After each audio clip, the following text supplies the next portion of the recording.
आज के टाइम में जहाँ कई घरों में भाई बहन का रिश्ता राखी बांधकर गिफ्ट्स की लेन देन तक सीमित रह गया है।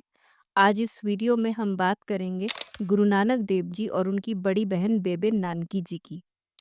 क्या आप जानते हैं बेबे नानकी अपने छोटे भाई नानक से उम्र में 5 साल बड़ी थी।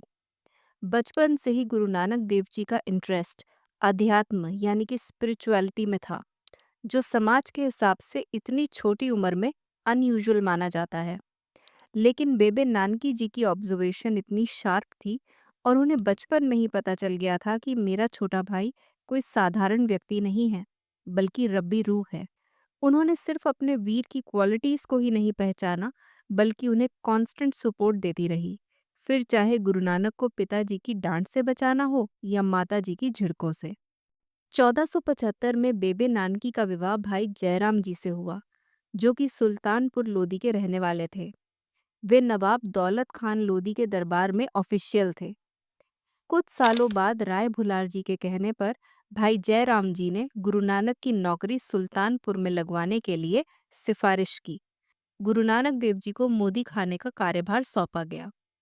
यहाँ पर उनका काम था सौदा तोलना और गरीबों को अनाज देना। जब तक गुरु नानक देव जी का विवाह नहीं हुआ, तब तक सुल्तानपुर में उनका निवास बेबे नानकी का घर ही था। हर रोज सूरज उगने से पहले अमृत वेले गुरु नानक देव जी काली बेई नदी में स्नान करने के बाद अकाल पुरख की ध्यान में लीन रहते थे और उसके बाद मोदी खाने में अपना कार्यभार संभालने जाते थे।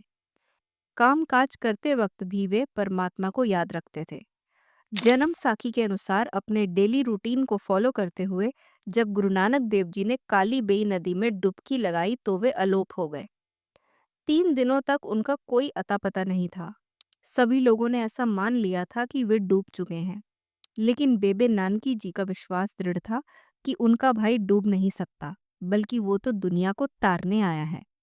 उनका विश्वास सही निकला और गुरु नानक देव जी 3 मील दूर पुनः प्रकट हुए।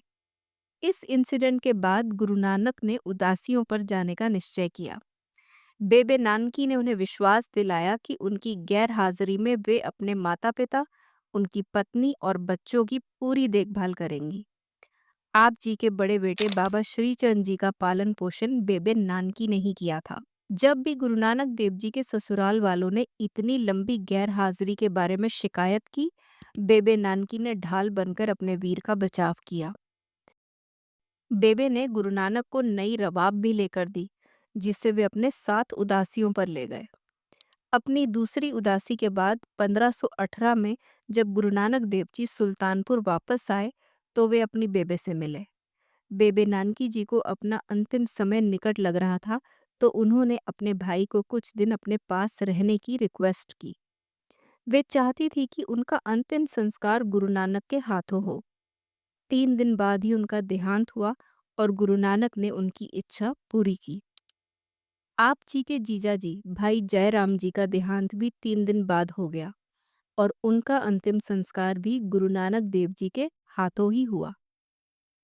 एक ओंकार का मैसेज जो गुरु नानक देव जी सारी सृष्टि में फैलाना चाहते थे, उसे पूरा करने में बेबे नानकी जी का बहुत बड़ा रोल और कंट्रीब्यूशन है।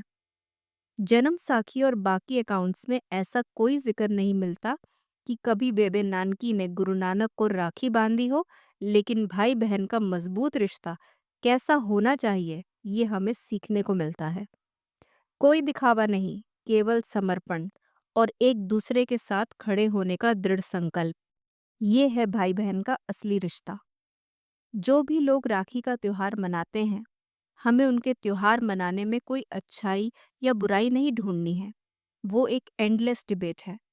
हमें ये वीडियो सबके साथ शेयर करनी है, ताकि हम गुरु नानक और उनकी बड़ी बहन बेबे नानकी जी से कुछ सीख सकें। मैं जल्दी आपसे नेक्स्ट वीडियो में मिलूंगी। सत श्री अकाल।